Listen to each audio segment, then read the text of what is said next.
Bismillahirrahmanirrahim. Assalamualaikum warahmatullahi wabarakatuh.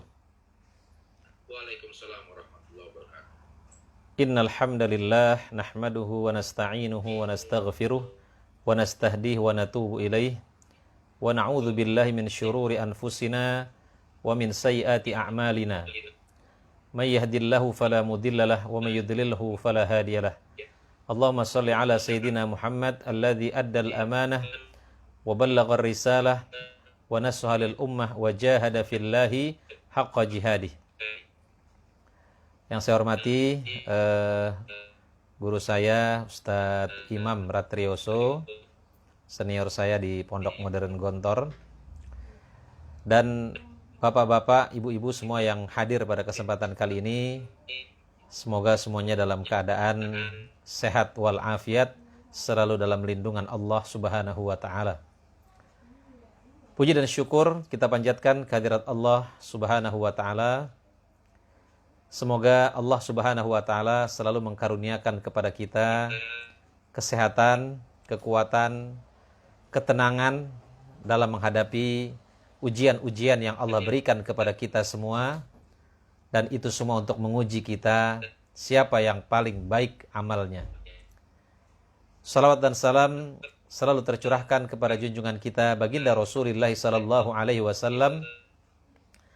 Semoga kita semua kelak bisa mendapatkan syafaat daripada Rasulullah sallallahu alaihi wasallam di yaumil qiyamah nanti. Bapak Ibu yang dimuliakan Allah Subhanahu wa taala, jamaah Masjid Baitus Salam.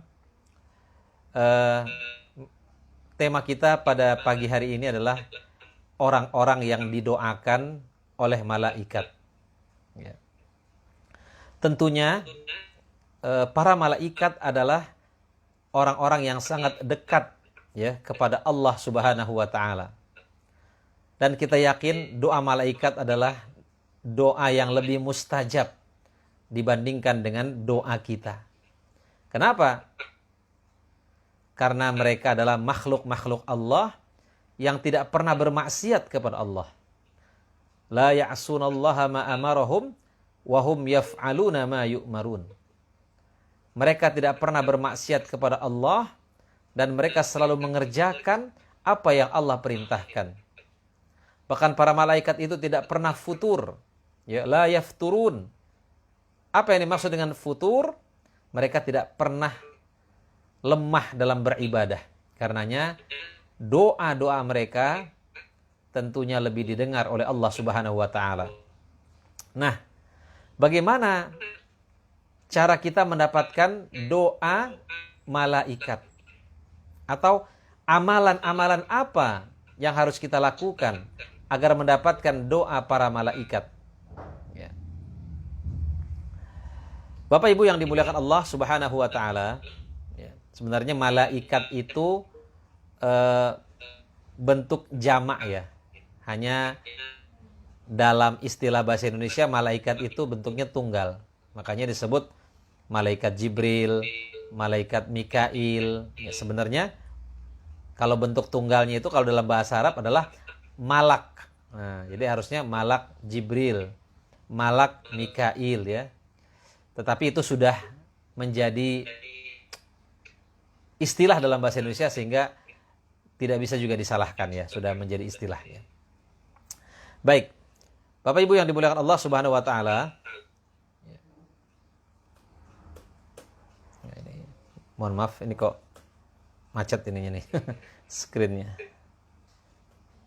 Oke, baik.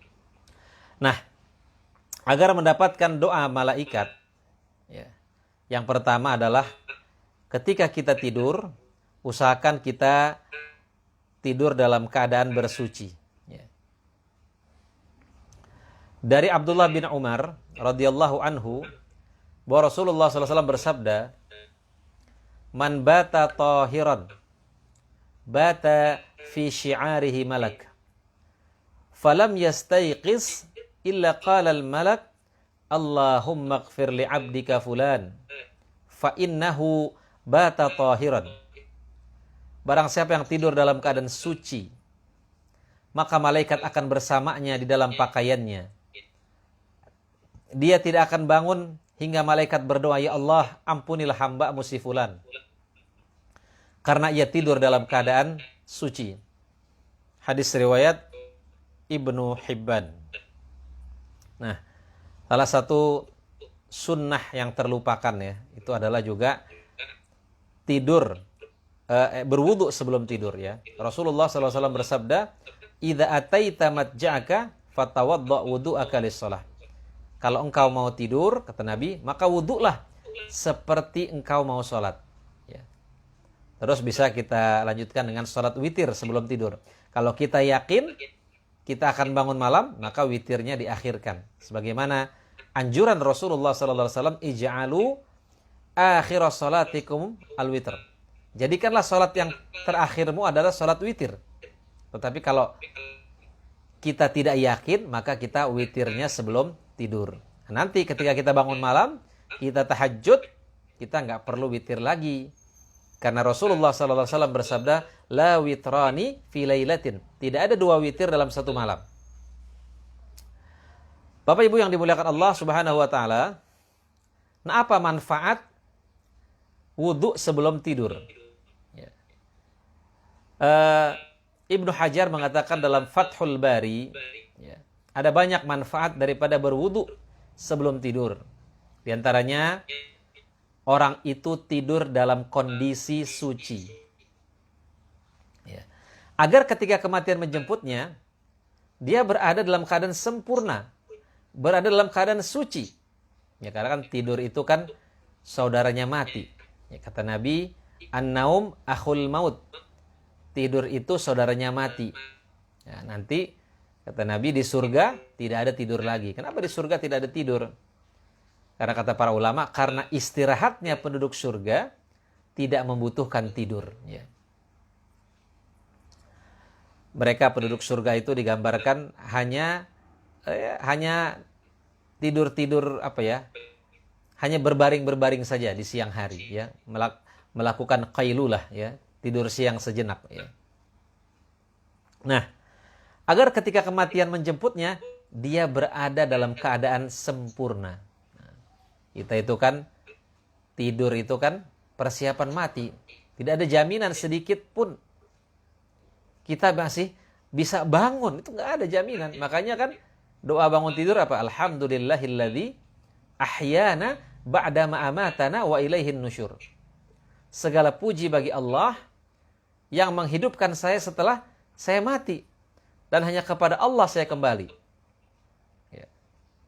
Nah, dari hadis ini juga terdapat pelajaran agar kita selalu menyiapkan diri menghadapi kematian. Mensucikan hati. Karena kesucian hati lebih diutamakan daripada kesucian badan. Ya, makanya juga Umar bin Khattab radhiyallahu an itu sebelum tidur beliau melakukan muhasabah, membersihkan hati beliau. Kenapa? Karena hati yang bersih itu akan memudahkan seseorang untuk sholat malam. Ya. Sebagaimana yang dikatakan oleh Sufyan As-Sauri, "Hurimtu qiyamal lail khamsata ashhur bidzambin adznabtu." Saya nggak bisa bangun malam selama 5 bulan. Saya tidak bisa tahajud selama 5 bulan karena satu dosa yang saya lakukan. Apa dosanya? Dia pernah berburuk sangka. Ada seseorang tahajud menangis. Dalam hatinya dia mengatakan, orang ini menangis karena ingin mendapatkan pujian. Nah, karena dia buruk sangka, ya, dia tidak bisa bangun malam. Ya, makanya penting, selain kita mensucikan tubuh kita, kita juga sucikan hati kita agar kita mudah untuk bangun malam. Ya. Nah, lebih ditekankan lagi untuk orang-orang yang sedang berhadas, terutama orang yang junub, agar bisa kembali segar atau memicu untuk mandi sehingga dia bisa tidur dalam keadaan suci. Nah, ini juga dicantumkan dalam As-Sunan Al-Mansiyah, ya, sunnah-sunnah yang terlupakan. Apa? Salah satu sunnah yang terlupakan adalah kalau misalnya suami istri berhubungan suami istri, ya, kemudian dia ingin tidur, maka sunnahnya sebenarnya dia berwudu, ya, dia berwudu baru kemudian dia tidur, ya. Sunnah berwudu. Atau bagi yang ingin mohon maaf, misalnya dia ingin mengulangi lagi hubungan suami istrinya, maka berwudu itu kata Nabi akan mengembalikan kekuatannya. Ya. Bapak Ibu yang dimuliakan Allah Subhanahu wa Ta'ala, berwudu sebelum tidur juga ini mengundang mimpi yang baik. Kenapa sering mimpi buruk? Mungkin tidurnya itu nggak wudu. Ya. Nah, jadi amalan pertama kalau kita ingin mendapatkan doa malaikat, jangan lupa berwudu sebelum tidur. Nah, kemudian yang selanjutnya adalah menunggu waktu sholat. Ya. Dari Abu Hurairah radhiyallahu anhu, Rasulullah sallallahu alaihi wasallam bersabda, "Al-malaikah tusalli ala ahadikum madama fi musallahu alladhi shalla fihi ma lam yuhdits. Taqulu Allahumma ighfir lahu, Allahumma arhamhu." Ya, para malaikat akan mendoakan salah seorang di antara kalian selama ia tetap berada di tempat sholatnya, selama ia tidak berhadas. Malaikat mengucapkan, "Ya Allah, ampunilah dia. Ya Allah, rahmatilah dia." Nah, misalnya kita menghadiri pengajian, ya. Nah, di masjid kita hadir, kemudian ya, menunggu sampai waktu Isya. Ya. Dan dipastikan kita tetap dalam keadaan berwudu. Maka selama itu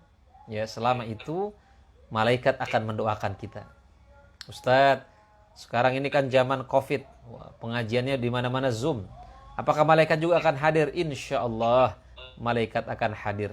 Sebagaimana sabda Rasulullah SAW, "Innal malaikah la tada'u ajnihataha li talibil ilmi ridhan bima yasna." Sesungguhnya para malaikat membentangkan sayapnya bagi para penuntut ilmu karena ridho dengan apa yang mereka lakukan. Ya. Jadi menunggu waktu sholat. Ustaz, bagaimana kalau menunggu waktu sholatnya di rumah? Karena sekarang lagi Covid. Insya Allah, ya, kita sambil mungkin di rumah kita punya musola kecil, ya. Setelah kita sholat maghrib, kita baca Al-Quran sambil menunggu waktu maghrib, insya Allah malaikat akan mendoakan kita. Ya. Bapak Ibu yang dimuliakan Allah Subhanahu wa Ta'ala. Nah, apa kesimpulan daripada hadis yang tadi? Ya. Yang pertama, malaikat mendoakan dan memohon ampun untuk orang-orang yang beriman. Yang kedua, dosa-dosa manusia itu ditampakkan pada malaikat. Karenanya para malaikat memohon ampun kepada Allah untuk para manusia. Yang ketiga, masjid adalah tempat terbaik di muka bumi. Ya. Masjid itu tempat terbaik. Ya, makanya ketika wabah melanda umat meninggalkan masjid, ya tentunya karena ada karena adanya wabah, ya mudah-mudahan pelan-pelan setelah divaksin kita bisa kembali meramaikan masjid-masjid kita, karena saya kira kita hadir ke masjid, kita bertemu dengan orang-orang beriman, itu juga akan meningkatkan imunitas kita, ya. Kemudian yang selanjutnya adalah hadis ini menunjukkan keutamaan menunggu sholat, ya. Sebaik-baiknya menunggu adalah menunggu sholat. Ya. Kemudian yang selanjutnya, disunahkan bagi yang menunggu sholat untuk berada dalam keadaan berwudu. Karena tadi syaratnya, kalau ingin mendapatkan doa malaikat, ketika kita duduk gitu ya, menunggu sholat, tetap dalam keadaan punya wudu. Kalau batal, maka segera dia berwudu kembali. Yang selanjutnya, masjid hendaknya dijaga dari hadas. Ya, walaupun hadas kecil, kita berusaha untuk menjaganya. Kemudian, yang selanjutnya, orang yang dalam keadaan hadas kecil, maka dia masih boleh berada di masjid. Ya.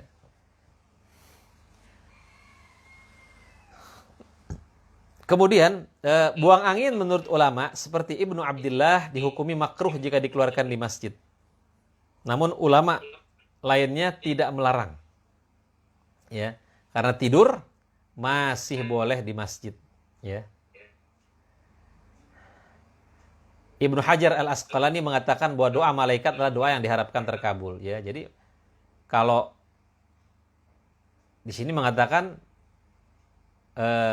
buang angin boleh di masjid, kenapa? Karena tidur aja boleh di masjid. Makanya ini saran saja ya. Saya kurang setuju kalau di masjid ada tulisan dilarang tidur. Kenapa? Karena masjid itu memang bisa menjadi tempat istirahat.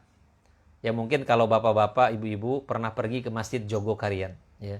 Masjid yang manajemennya katanya terbaik se-Indonesia. Ya. Jadi kalau kita hadir ke masjid sana, tidak ada tulisan tidak boleh tidur, dilarang tidur, tidak ada. Ya, ya mungkin silakan kalau mau istirahat mungkin di sebelah sana kita kasih tempat. Karena nggak apa-apa, masjid itu dijadikan juga sarana untuk orang beristirahat, untuk musafir, ya. Tapi kalau baru masuk masjid saja sudah dilarang tidur. Wah, itu saya kira agak horor juga ya. Ya, masjid jadikan tempat istirahat. Ya, sebagaimana ketika Ali bin Abi Thalib, ya, ketika Ali bin Abi Thalib itu Ali pernah ada masalah dengan Fatimah. Datang Rasulullah SAW. Kemana Ali? Di masjid. Ketika itu Ali sedang tiduran di masjid, bergumul dengan debu karena masjid dulu nggak seperti sekarang ya, ada keramiknya, ada AC-nya. Makanya lalu Rasulullah mengatakan, "Qum ya Abat Turab, wahai orang yang bergemul debu, bangun." Ya. Bapak Ibu yang dimuliakan Allah Subhanahu wa taala, kemudian juga malaikat bersalawat, ya, atau mendoakan kepada orang-orang yang berada di saf pertama. Dari Al-Bara' radhiyallahu anhu beliau bersabda, Rasulullah SAW bersabda, "Innallaha wa malaikatahu yusalluna 'ala saffil awwal." Ya. Sesungguhnya Allah dan para malaikatnya berselawat kepada orang yang berada pada saf pertama. Ya. Jadi untuk mendapatkan saf pertama, sampai Rasulullah mengatakan, seandainya mereka tahu apa keutamaan daripada saf pertama, pastilah mereka akan berusaha untuk mendapatkannya, walaupun dengan cara diundi. Sampai mengadakan undian untuk bisa berada di saf pertama. Oh, masa dia terus yang dapat saf pertama? Saya kapan nih gilirannya? Ya, mungkin begitu. Sampai diundi. Ya. Nah, dalam saf pertama ini kita tidak boleh, kita sering melihat ya orang dorong-dorongan ke saf pertama. Ya. Nah, ini tidak boleh sebenarnya. Dalam kaidah fikih dikatakan al-ithar fil ibadati mamnu. Mendahulukan orang lain dalam beribadah itu terlarang. Nah, di situ contohnya apa? Al-itharu fis saffil awal, mendahulukan orang lain untuk bisa masuk ke saf pertama. Ya. Jadi Bapak Ibu yang dimuliakan Allah Subhanahu wa taala, ya seharusnya untuk bisa memperoleh saf pertama itu kita berlomba-lomba. Ya, walaupun kalau yang di belakang imam itu kata Nabi, hendaklah yang berada di belakang itu adalah orang-orang yang ulul ahlam, ya, atau orang-orang yang memiliki pengetahuan, ya, orang-orang yang bacaannya bagus, sehingga ketika imam ini berhalangan atau imam ini batal, maka dia bisa menggantikannya. Nah, jadi amalan berikutnya adalah berada pada saf pertama, itu akan bisa membuat kita mendapatkan doa dari para malaikat Allah Subhanahu wa taala. Kemudian yang selanjutnya, menyambung saf. Para imam yaitu Imam Ahmad, Ibnu Majah, Ibnu Khuzaimah, Ibnu Hibban dan Al-Hakim meriwayatkan dari Aisyah radhiyallahu anhuma, ia berkata, Rasulullah SAW bersabda, "Innallaha wa malaikatahu yusalluna 'alal ladzina yasiluna as-sufuf." Sungguhnya Allah dan para malaikat selalu berselawat kepada orang-orang yang menyambung saf-saf. Nah, sekarang ini saf kita menjadi renggang, ya. Entah sampai kapan, ya. Entah sampai kapan safnya rapat lagi. Ya. Kalau saya di lingkungan saya ini ya, di masjid tempat saya tinggal, saya bertanya ini mau sampai kapan ya jaga jarak gitu ya. Ya udah Ustadz, alami aja nanti pelan-pelan ya. Ketika memang kondisinya sudah aman, nanti juga akan rapat lagi ya. Ya memang memang idealnya saf itu adalah rapat ya, rapat. Ya. Karena memang di sini ulama ada yang berbeda pendapat ya. Kalau di Dewan Dakwah ya, Dewan Dakwah di Jakarta Pusat sana ya, itu kalau sekarang sudah rapat lagi. Karena kalau menurut mereka, kalau safnya itu renggang ya, itu pahala sholatnya sah, tapi pahala jamaahnya tidak dapat. Ya, tentu ini ada perbedaan pendapat ya. Karena kalau kita lihat juga di Masjidil Haram itu juga masih menjaga jarak. Jadi karena memang ada uzur ya, ada uzur syar'i. Ya. Bapak Ibu yang dimuliakan Allah Subhanahu wa taala. Nah, kenapa? Kenapa kita harus merapikan shaf kita kembali nanti? Kalau memang keadaannya sudah normal ya, sudah divaksin semua ya. Kenapa? Karena berantakan shaf akan membuat hati kita terpecah. Ya. Rasulullah SAW mendatangi setiap shaf dari satu sudut ke sudut lainnya. Kemudian beliau mengusap setiap pundak atau dada. Ya, dada-dada kami dengan berkata, la takhtalifu fatakhtalifu qulubukum. Janganlah kalian saling berselisih. Ya, karena jika demikian maka hati-hati kalian pun akan berselisih. Ya. Ya Allah juga menyukai saf-saf yang rapat. Innallaha yuhibbul ladzina yuqatiluna fi sabili saffan ka'annahum bunyanun marsus. Sesungguhnya Allah menyukai ya orang-orang yang berjuang di jalannya seakan-akan mereka seperti satu bangunan yang kokoh ya. Ya. Tetapi tadi karena memang ada uzur ya maka dipersilahkan ya. Kemudian Syekh Muhammad Samsul Haq Al-Azim Abadi berkata, hadis-hadis tersebut adalah dalil yang menunjukkan pentingnya meluruskan shaf dalam salat. Dan hal tersebut merupakan bagian daripada kesempurnaan salat, ya kan?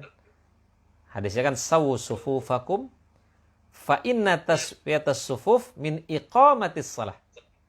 Ya. Fa inna taswiyatas sufuf min tamamis shalah. Ya. Samakan safnya, luruskan safnya, rapatkan safnya, karena itu bagian daripada kesempurnaan salat. Ya. Kalau sekarang renggangkan safnya. Ya. Yaitu dengan tidak ada yang lebih di belakang atau lebih di depan dalam satu saf. Ya. Amin, mudah-mudahan karena kita rindu sekali ya. Kita rindu sekali kita bisa berada dalam saf yang rapat, ya. Bapak Ibu yang dimuliakan Allah Subhanahu wa taala. Kemudian juga kapan malaikat mendoakan kita ya? Malaikat itu mengucapkan amin setelah Al-Fatihah. Rasulullah SAW bersabda, "Idza ammana al-imam fa'amminu. Fa innahu man wafaqa ta'minuhu ta'minal malaikah, ghufira lahu ma taqaddama min dzambihi." Rawahul Bukhari wa Muslim. Apabila imam mengucapkan amin, maka ucapkanlah amin. Karena siapa yang ucapan aminnya bersamaan dengan amin para malaikat, maka akan diampuni dosa-dosanya yang telah lalu.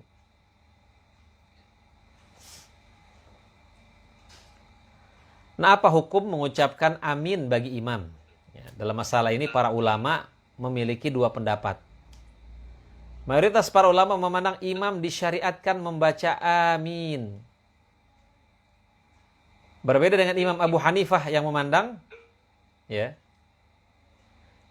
maksudnya imam tidak disyariatkan membacanya. Jadi cukup imam waladhdallin yang membaca amin itu adalah ma'mum. Tetapi menurut mayoritas ulama, imam harus membaca amin juga. Ya. Kemudian hukum membaca amin bagi makmum. menurut mayoritas ulama yang memandang makmum disyariatkan mengucapkan amin secara mutlak, baik dalam salat sirriyah ataupun salat jahriyah. Salat sirriyah adalah salat yang bacaan imamnya tidak terdengar. Jahriyah adalah yang bacaan imamnya terdengar. Ya, wajib mengucapkan amin. Ya. Pendapat Imam Malik rahimahullah yang memandang makmum disyariatkan mengucapkan amin dalam salat sirriyah dan salat jahriyah apabila mendengar imamnya membaca waladhdallin. Tapi kalau dia tidak mendengar imamnya membaca waladhdallin, maka tidak dianjurkan.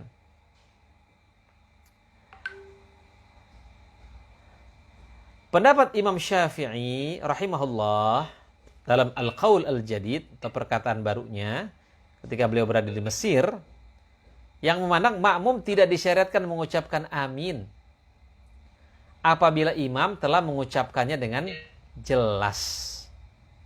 Ya. Kalau imam bacanya sudah jelas, maka makmum tidak perlu menurut Imam Syafi'i. Ya. Pendapat Imam Abu Hanifah yang memandang tidak disyariatkan dalam salat sirriyah, walaupun makmum mendengarkan imam mengucapkan amin. Dari kelima pendapat ini, yang rajih adalah pendapat, ya, yang rajih itu maksudnya yang unggul adalah pendapat mayoritas ulama karena dalil mereka kuat. Di antaranya hadis yang memerintahkan makmum mengucapkan amin. Ya. Mudah-mudahan ya amin kita, ya makanya segera setelah waladhdallin kita ucapkan amin. Ya. Amin artinya apa? Istajib du'aana. Ya Allah, kabulkan permintaan kami. Ya. Kemudian yang selanjutnya, orang-orang yang mendapatkan doa malaikat adalah orang yang duduk setelah sholat. Dia berdoa dulu, tidak langsung Allahumma lantas jalan, ya. Tapi dia baca dulu Allahumma antas salam wa minkas salam wa ilaika ya'udus salam fahina rabbana bis salam wa adkhilna jannata daras salam. Dia baca Allahumma la mani alima a'taita wa la mu'tiya lima mana'ta wa la yanfa'ul jadu minkal jad. Ya, paling enggak dia baca tasbih subhanallah 33 kali, Allahu akbar 33 kali, alhamdulillah 33 kali. Kemudian dia baca ayat kursi, dia doa singkat sudah. Kalau memang dia ada keperluan lagi. Ya. Paling tidak jangan langsung berangkat. Ya, jangan langsung pergi setelah sholat, berdoa dulu. Ya.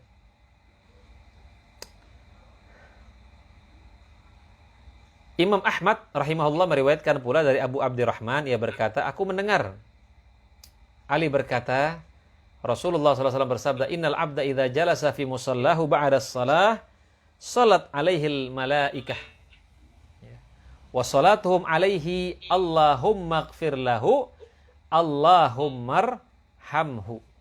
Ya. Sesungguhnya jika seorang hamba, ya, duduk di masjid setelah melaksanakan salat, maka para malaikat akan bersalawat untuknya. Dan salat mereka kepadanya adalah dengan berkata, ya Allah ampunilah dia, ya Allah sayangilah ia. Ya. Jangan lupa, ya, kalau ingin mendapatkan doa malaikat, duduk dan berdoa setelah sholat. Ya. Jangan kata para ulama, jangan putus asa dalam berdoa. Kenapa? Karena iblis saja doanya dikabulkan oleh Allah Subhanahu wa taala ketika dia minta umurnya dipanjangkan sampai hari kiamat. Umar bin Khattab berkata, aku tidak mengkhawatirkan doaku ditolak. Tapi yang aku khawatir adalah ketika aku sudah malas untuk berdoa. Ya. Ud'ullahu antum muqinuna bil ijabah. Berdoalah dan yakin doa kamu diijabah. Fa innallaha la yastajibu du'a min qalbin ghafirin lahin. Karena Allah tidak menjawab doa dari hati-hati yang lalai. Ya, jadi tetap terus berdoa setelah sholat, apalagi kita masih dalam kondisi pandemi, agar Allah Subhanahu wa taala mengangkat wabah ini dari dunia ini, ya. doa yang paling bagus juga tadi doa setelah sholat. Itu doa yang paling bagus. Ya. Kemudian juga yang mendapatkan doa dari para malaikat adalah orang yang melakukan sholat subuh dan asar berjamaah. Di sini hadisnya para malaikat berkumpul pada sholat subuh. Lalu para malaikat yang menyertai hamba pada malam hari, yang sudah bertugas pada malam hari hingga subuh naik ke langit. Dan malaikat siang hari tetap tinggal. Dan mereka berkumpul lagi pada waktu sholat asar. Dan malaikat yang ditugaskan pada siang hari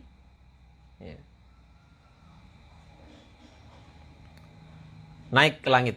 Sedangkan malaikat yang bertugas pada malam hari tetap tinggal. Lalu Allah bertanya kepada mereka, bagaimana kalian meninggalkan hambaku? Mereka menjawab, kami datang sedangkan mereka sedang melakukan sholat. Dan kami tinggalkan mereka sedangkan mereka sedang melakukan sholat.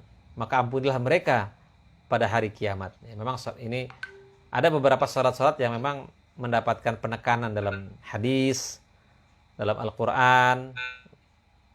Sholat subuh. Ya, yang mendapatkan penekanan itu kan sholat subuh, sholat isya, sholat asar. Sholat subuh kata Nabi, athqalus sholah alal munafiqin, sholatus subhi wa sholatul isya. Sholat yang paling berat bagi orang munafik adalah sholat subuh dan sholat isya. Ya. Kemudian, yang disebutkan juga secara khusus itu sholat asar. Ya. Hafidhu ala sholawati was sholatil wusta. Jagalah sholat-sholat yang 5 dan sholat wusta. Nah, sholat wusta ini sebagian besar ulama menafsirkan itu adalah sholat asar. Ya, ada yang mengatakan sholat Jumat, ada yang mengatakan sholat Id, tetapi sebagian besar ulama itu mengatakan sholat asar. Ya. Makanya ada hadis Nabi juga, barang siapa yang meninggalkan sholat asar maka sia-sialah amalnya. Ya, karena memang asar ini kan di tengah-tengah ya dia. Ya, terkadang orang lalai dalam melakukannya, makanya disebutkan secara khusus. Ya. Kemudian yang selanjutnya, malaikat mendoakan juga orang-orang yang berinfak. Ya. Dari Abu Hurairah ia berkata bahwa Nabi SAW bersabda, "Ma min yaumin yusbihul ibad illa malakani yanzilani fayaqulu ahaduhuma Allahumma a'ti munfiqan khalafan wa yaqulul akhar Allahumma a'ti mumsikan talafan." Ya. Kalau ingin didoakan malaikat, berinfaklah, bersedekahlah. Ya. Ketika hamba berada di setiap pagi, ada 2 malaikat yang turun dan berdoa, ya Allah, berikanlah ganti pada yang gemar berinfak. Infak di sini juga diartikan rajin memberi nafkah kepada keluarga. Malaikat yang lain berdoa, ya Allah, berikanlah kebangkrutan bagi orang yang enggan bersedekah atau orang yang enggan memberikan nafkah kepada keluarga, karena sedekah terbaik adalah sedekah kepada keluarga. Ya, a'dhamuha ajran kata Nabi, alladzi anfaqtahu ala ahlik. Sedekah yang paling besar pahalanya adalah menafkahi keluarga. Ya, terkadang mungkin orang beranggapan ya orang sedekah ke sana, sedekah ke sini, tetapi keluarganya sendiri terlupakan. Padahal pahalanya itu yang paling besar. Ya. Ya, setelah dia menafkahi keluarganya secara cukup, ya dia boleh dia bersedekah ke tempat-tempat yang lain. Jangan sampai dia sedekah ke tempat yang lain, tetapi keluarganya sendiri tidak dinafkahi dengan baik. Kafa bil mar'i ithman ayudhi'a ma yaqut kata Nabi. Cukuplah seseorang menjadi berdosa ketika dia menyia-nyiakan orang yang dia nafkahi. Nah, di sini kan malaikat mendoakannya pagi. Lalu apakah kita harus sedekah itu harus pagi? Boleh nggak sedekahnya siang? Kalau kita sedekahnya siang, kita dapat doa malaikat nggak? Kalau kita sedekahnya malam, kita dapat doa malaikat nggak? Tetap dapat. Ya jadi, ya kalau saya lihat ada ceramah Syekh Ali Jabir ya, bagaimana sih sedekah subuh itu? Kan kadang-kadang subuh kita susah ketemu orang. Mau transfer juga ya masih pagi gitu kan. Ya bisa caranya kita memasukkan uang ke tromol masjid, atau kita sediakan tromol di rumah kita masukin tiap pagi. Tetapi memang hadisnya lemah ya, yang mengatakan pagi-pagilah dalam mengeluarkan sedekah, itu hadisnya lemah. Intinya sedekah itu boleh kapan saja dan akan mendapatkan doa malaikat. Yang penting kita bersedekah pada hari itu. Ya. Sahabat yang dimuliakan Allah Subhanahu wa taala. Ya.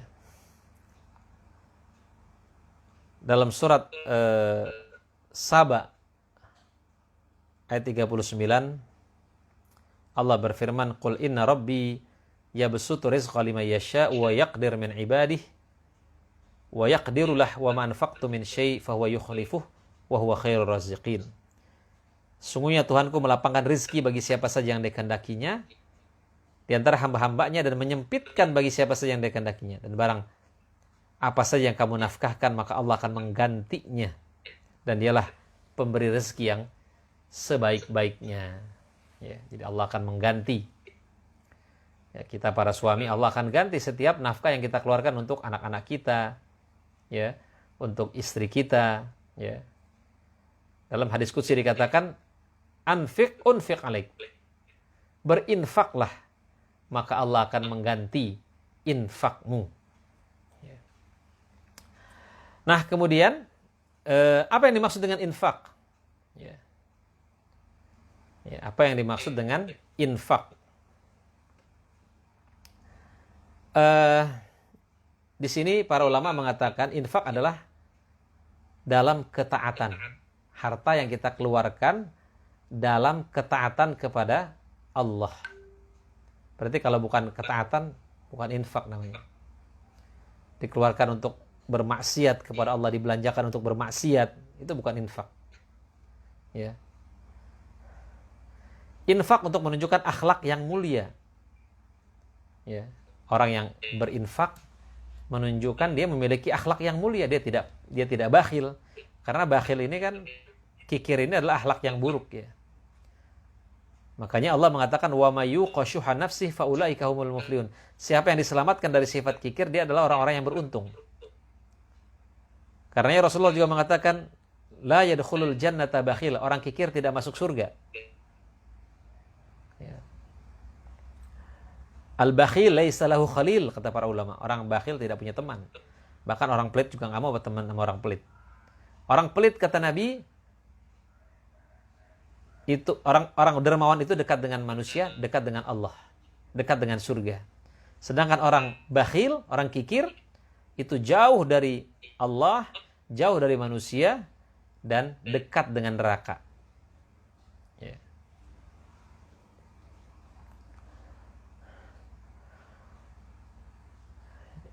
Infak pada keluarga, infak pada orang-orang yang lemah, selama infak tersebut tidaklah berlebihan alias boros. Ya, orang beriman adalah pertengahan dalam membelanjakan hartanya. Walladzina idza anfaqu lam yusrifu wa lam yaqtaru wa kana baina dzalika qawama.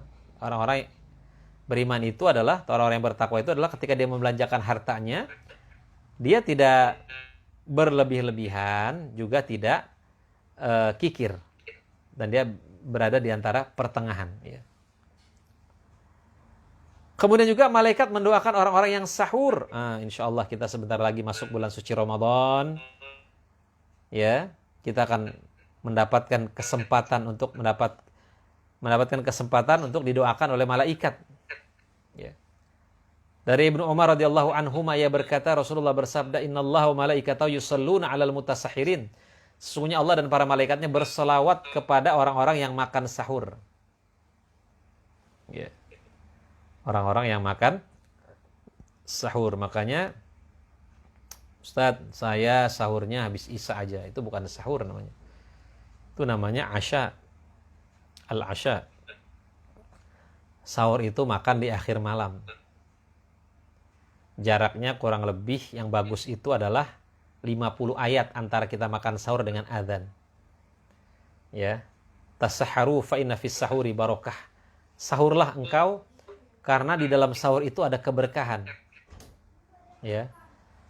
Ya, di dalam sahur itu ada keberkahan. Apa itu berkah? Berkah itu adalah al-khair al-katsir, kebaikan yang banyak. Ya, bisa mengakrabkan hubungan antar keluarga. Ya. Bisa kita doakan untuk istighfar, karena itu waktu sahur juga waktu yang baik untuk beristighfar. Wa bil asharihum yastaghfirun, di akhir-akhir malam mereka beristighfar. waktu yang bagus juga untuk sholat malam, ya. Maka bahkan walaupun kita sudah kenyang, tetap sahur, usahakan tetap sahur, ya. Bapak Ibu yang dimuliakan Allah Subhanahu wa taala, malaikat juga mendoakan orang yang mendoakan saudaranya. Nabi sallallahu alaihi wasallam pernah bersabda, doa seorang muslim untuk saudaranya yang dilakukan tanpa sepengetahuan orang yang didoakan adalah doa yang dikabulkan. Ya, pada kepalanya ada malaikat yang menjadi wakil baginya. Setiap kali dia berdoa untuk saudaranya dengan sebuah kebaikan, maka malaikat tersebut berkata, amin. Dan engkau pun mendapatkan apa yang ia dapatkan. Syaratnya apa? Syaratnya orang yang kita doakan tidak tahu. Itu syaratnya. Ya. Jadi salah satu cinta yang tulus kepada saudara kita adalah ketika kita mendoakan dia nggak tahu. Ya. Jadi kalau kita doain orang, ya memang ada momennya dia tahu apa yang kita doakan. Tapi kita harus juga menciptakan momen di mana kita mendoakan dia dan dia nggak tahu. Ketika kita sholat malam, ketika kita sholat 5 waktu, nggak perlu kita kasih tahu. Tadi saya habis doain antum tadi, nggak perlu. Tapi ada keadaan-keadaan di mana kita perlu menyampaikan, ya, misalnya dia menikah, itu kan perlu kita ucapkan barakallahu laka gitu kan, atau dia baru selesai studi, atau dia ya apalah, dia punya rumah baru dan lain sebagainya, ya. Begitu.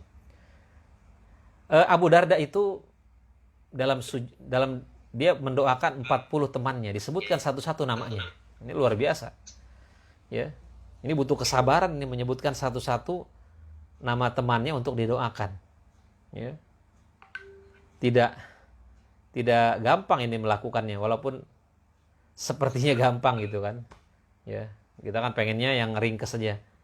Ya. Seluruh teman-teman saya di Masjid Baitus Salam, ya Allah berikan kesuksesan, berikan kesejahteraan. Ya, kita kan pengennya begitu. Kalau saya sebutin satu-satu ini lama nih, gitu kan. Ya. Nah, jadi kalau ingin doa kita segera dikabulkan, maka doakan saudara kita. Jangan egois dalam berdoa. Bagaimana Nasruddin Hoja, ya, Nasruddin Hoja itu pernah berdoa, doanya hanya untuk dirinya sendiri saja. Ketika ditanya, wahai Nasruddin, kenapa kamu berdoa hanya untuk dirimu sendiri? Dia mengatakan, saya nggak ingin merepotkan Allah. Nah, Allah nggak pernah repot. Allah tidak pernah repot dengan doa-doa kita. Allah tidak pernah letih untuk melayani kita. Bapak Ibu yang dimuliakan Allah Subhanahu wa taala, malaikat juga mendoakan orang yang menjenguk orang sakit. Ya, sekarang menjenguk orang sakit pun susah ya. Kalau di rumah sakit ya nggak bisa, ya. Ya mungkin menjenguknya bisa dengan ditelepon, ya. Rasulullah bersabda, apabila seseorang menjenguk saudaranya yang muslim yang sedang sakit, maka seakan-akan dia berjalan sambil memetik buah-buahan surga. Sehingga dia duduk. Apabila sudah duduk, maka diturunkan kepadanya rahmat dengan deras. Apabila menjenguknya di pagi hari, maka 70.000 malaikat mendoakannya agar mendapatkan rahmat hingga waktu sore tiba. Apabila menjenguknya di sore hari, maka 70.000 malaikat mendoakannya agar diberi rahmat sehingga waktu pagi tiba. Hadis riwayat Tirmidzi, Ibnu Majah, dan Imam Ahmad dengan sanad yang sahih. Ya. Nah, jenguk orang sakit. Ya. Kita akan mendapatkan doa malaikat. Kemudian apa lagi? Orang yang mengajarkan kebaikan, guru. Ya. Ini juga akan mendapatkan doa malaikat. Guru, ustadz, dosen. Ya. Rasulullah SAW bersabda, Innallaha wa malaikatahu wa ahlas samawati wal ar hatta namlah fi juhriha wa hatta al-hut la yusalluna ala muallimin nasil khair. Sungguhnya Allah, malaikat, dan para penghuni langit dan bumi, sampai seekor semut dan ikan dirat mendoakan orang yang mengajarkan kebaikan kepada manusia. Nah, kenapa sih? Di dalam Minhajul Qasidin, Ibnu Qudamah menjelaskan kenapa sampai semut di lubang, ikan di laut mendoakan orang-orang yang mengajarkan kebaikan. Kenapa? Karena hidup mereka, ya, karena hidup mereka menjadi selamat, ya, hidup mereka menjadi selamat karena orang-orang yang mengajarkan kebaikan ini. Kan ada sabda Nabi kan, dilarang membakar sarang semut, karena yang berhak membakar itu hanya Allah Subhanahu wa Ta'ala. Ya. Dengan adanya orang yang mengajar kebaikan, ya, dia tidak merusak, ya, tidak merusak kekayaan laut, tidak merusak terumbu karang dan lain sebagainya, sehingga ikan-ikan di laut pun menjadi terselamatkan. Makanya mereka tuh mendoakan, ya, mereka mendoakan orang-orang yang mengajarkan kebaikan. Ya. Nah, Bapak Ibu yang dimuliakan Allah Subhanahu wa Ta'ala, mungkin itu yang bisa saya sampaikan, ya. Ustadz Imam, silakan kalau ada yang mau ditanyakan.